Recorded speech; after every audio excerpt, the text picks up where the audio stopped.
ازيكم؟ تعالوا بينا نكمل الحدوتة. وكان يا مكان يا سعد يا إكرام، ولا يحلى الكلام إلا بذكر النبي محمد عليه الصلاة والسلام. البنوتة اللي قلنا إنها بدأت تدور على قيمها، صحيح جات لها فترة بدأت تحس إن العمر جري وما هي ما عملتش حاجة في حياتها، ما بصتش على النجاحات اللي هي فعلا حققتها، زي ما قلنا عشان النجاحات الرنانة ما كانتش متحققة في حياتها. كانت شايفة نفسها مش عارفة تلتزم بأي شيء مع أولادها، بتتعصب، بتزعق، دايما متضايقة، مش عارفة متضايقة من إيه، تضحك قوي قوي قوي وتعيط قوي قوي قوي. كل حياتها كانت اكستريم، كل حياتها يا يمين يا شمال، يا سالب يا موجب. ما كانتش عارفة توصل لمرحلة اتزان، ما كانتش عارفة إن الاتزان ده جواها، لكن هي بس ما كانتش شايفاه.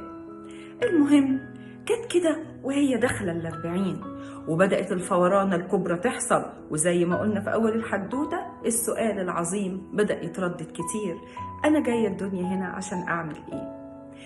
جاية الدنيا هنا عشان أعيش قيمي، عشان أعيش الحرية اللي ربنا سبحانه وتعالى ادهاني في اختياراتي، في القيم اللي أحب أعيش بيها، في الحاجات اللي أنا أحب أحققها في حياتي. جاية هنا عشان أعيش الحرية في إني أكون أنا، مش عبدة لأي قيمة لحد تاني ولا عبدة لتفكير حد تاني.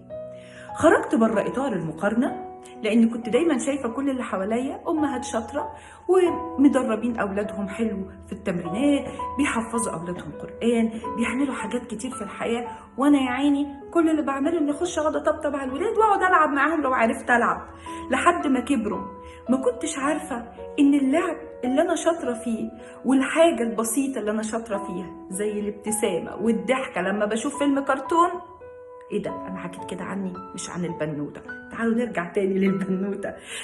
لما كنت بقعد اتفرج على فيلم كرتون واضحك قوي قوي من قلبي، فوجئت ان الناس اللي في البيت بيضحكوا على ضحكي. يعني اذا ضحكتي اللي كنت بضحكها وانا قاعده على الكنبه كانت بتسعد اللي حواليا.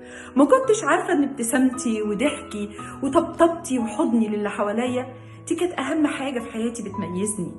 ان الناس كانت بتقعد معايا تحس انها مبسوطه، ده اللي كان بيميزني. ما كنتش عارفة إن قيمة البسمة والبهجة في حياة اللي حواليا، أو إن أنا بعرف أمارسها بكل اليسر، دي كانت حقيقتي وطبيعتي. كانت طبعا مدفونة جوه أحكام كتيرة.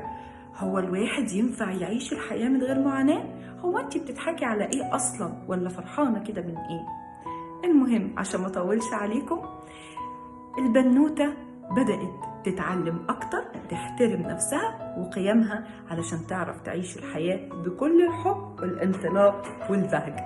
وتعالوا نكمل حدوتتنا المرة اللي جاية.